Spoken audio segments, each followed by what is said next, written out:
All right, so after both Jefferson and Hamilton's methods were shown to be not so great, Webster's method was the next method used in the late 1800s.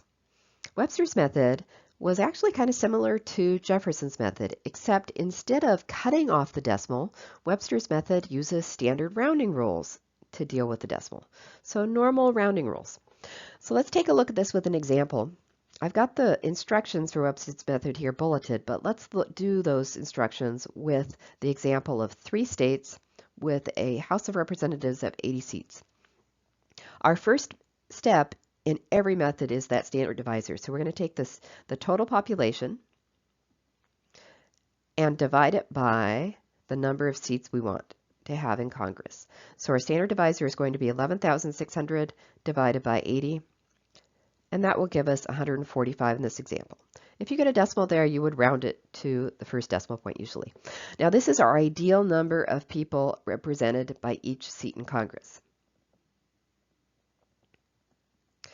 All right, so it's our ideal number, and we're going to use it to divide our state populations by to see how many seats that each state should have. So we're going to take the first state's population, state A, and divide by 145. So standard quotas for state A, the standard quota will be 29.31.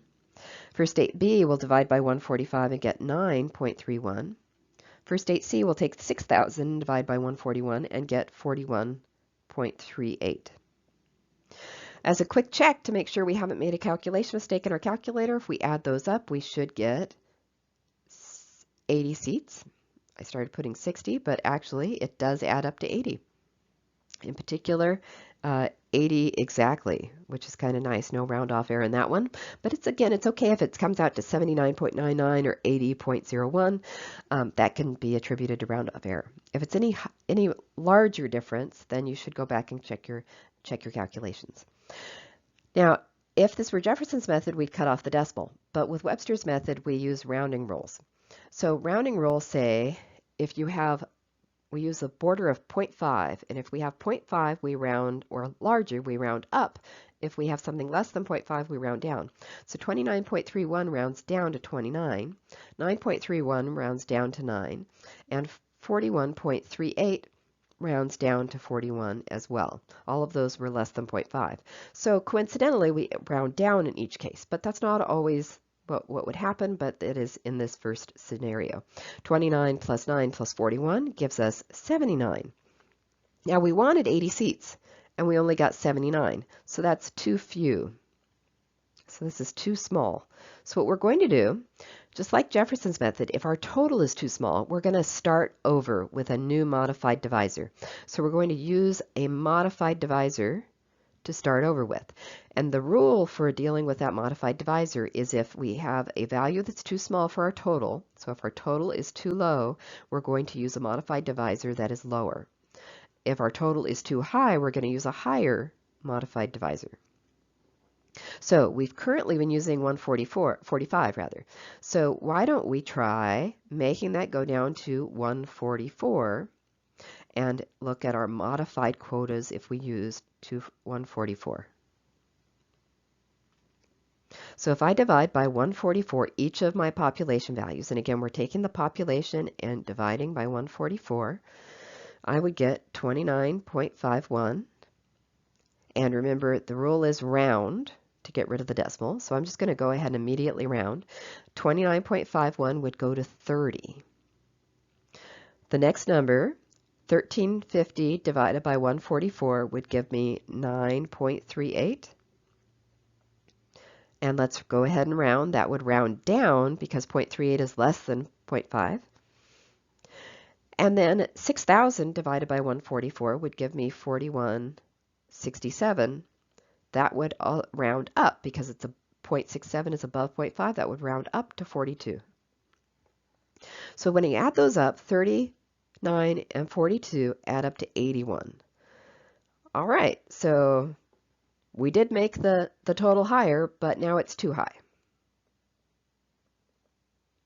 We wanted 80 seats. Our whole goal was 80. So we were too low, now we're too high. But we're closer. We now know that we should be using a modified divisor that is lower than 145 but higher than 144.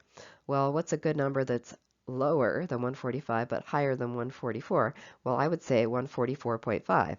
So why don't we try 144.5 next as our modified divisor. And if we need to, we'll try it again, but let's start there. So I'm going to divide everything, each population again, by this time 144.5. So 4250 divided by 144.5 is 29.41.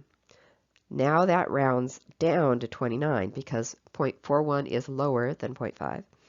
1350 divided by 144.5 is 9.34. That also rounds down. And then 6,000 divided by 144.5 is 41.52. That rounds up to 42. Now when I add these up, 29, 9, and 42, I get exactly 80. The just right number. Perfect. I wanted 80 seats distributed, and I now have 80 seats distributed. So my final apportionment for these three states, A, B, and C, in this hypothetical country will be 29 seats rather to state A, 9 seats to state B, and 42 to state C using Webster's method. So again, Webster's method rounds with standard rounding rules the quotas. That's how it gets rid of the decimal. It uses standard rounding rules.